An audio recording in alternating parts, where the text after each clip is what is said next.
My name is Nicolette Naylor. I'm the International Director at the Ford Foundation for our work on gender, racial and ethnic justice. And I'm also the Regional Director for the Office for Southern Africa based in Johannesburg.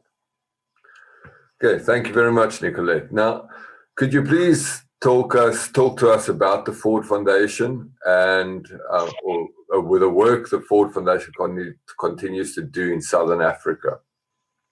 So the Office for Southern Africa works to address inequality in this region, basically recognizing that despite our freedom from apartheid or colonial rule in Southern Africa, the lives of people have not been transformed sufficiently. So we believe in the inherent dignity of all people in Southern Africa, but we also recognize that violence and corruption has denied progress for many communities, especially the poor and Black women. So we hope to support work that ends violence in all spaces by holding those in power accountable. And we also work to ensure equitable use of resources and wealth across the region. Our specific focus areas in the office are geared towards supporting civil society to eliminate gender-based violence. And we also work to address the negative impact of extractive industries and climate change on communities' rights. And we have a focus to strengthen and enhance the role of civil society and to protect human rights defenders in this region. Okay, fantastic. Now, the world is filled or littered with inequality. South Africa isn't, or Southern Africa isn't unique in that regard.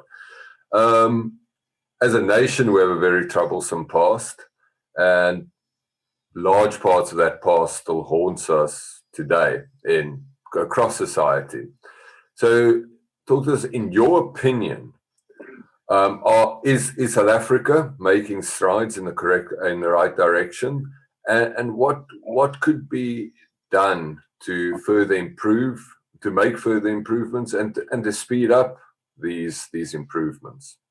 I believe in our democracy and our freedom. I'm 45 years old now, and I know that things are very different for me today than it was for my parents and my grandparents. And so I think we mustn't forget that the path to justice and social change is not linear, nor is it a short-term endeavor. So I am proud of what we've managed to achieve in South Africa, and we have to remember that we had to start building a new country in 1994. When apartheid had basically decimated everything in the country, from social cohesion to the political system and the economy.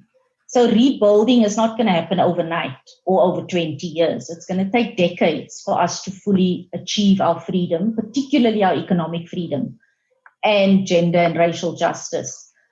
I think the rest of our journey is going to be a long one with many obstacles. And I think we've come through a very difficult period in South Africa.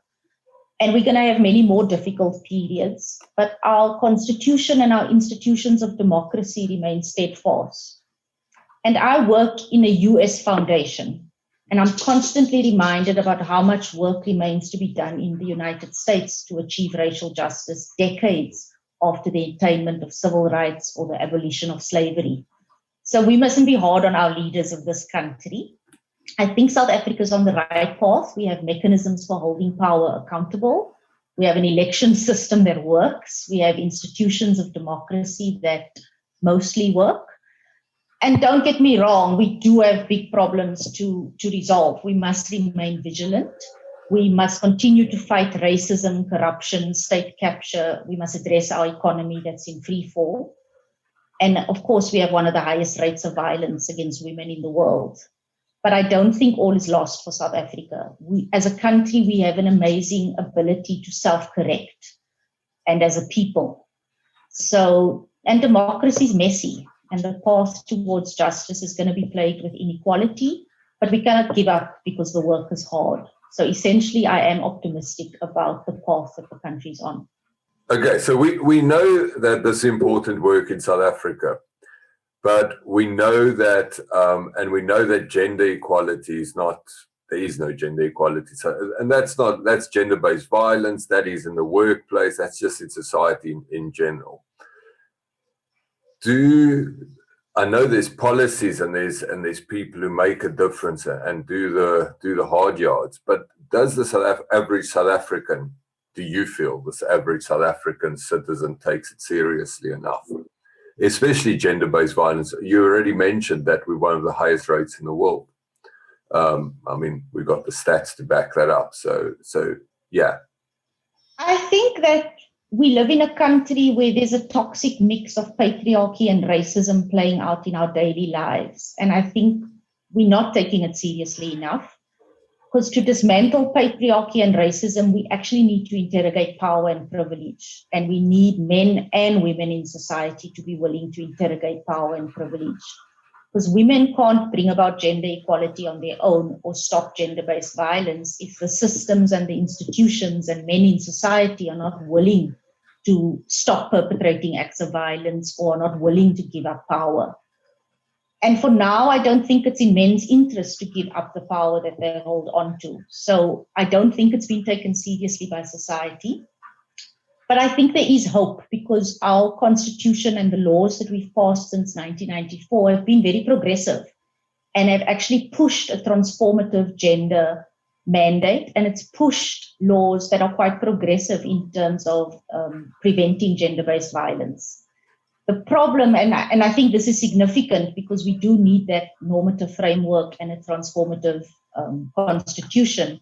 But our challenge is really how you shift the hearts and minds of people, how do you actually shift cultural norms that are deeply entrenched in society. And that's our next challenge that we have to work on. You talk about that. What are the next steps in terms of achieving true equality, whether that be racial or gender-based? What do we need to do now?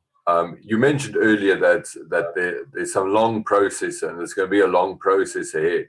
But what are the more immediate steps that can be taken to ensure that we start we're already moving in the right direction, but I think we need to start listening to the women that are most affected in terms of race and gender. And if we think about the gender-based violence context, we have to listen to Black women, hear their experience and how they think we can solve these problems. We have to focus on things like the prevention of violence before it starts. A lot of our strategies are focused on reacting to violence or reacting to a horrific case in the press where a woman gets killed.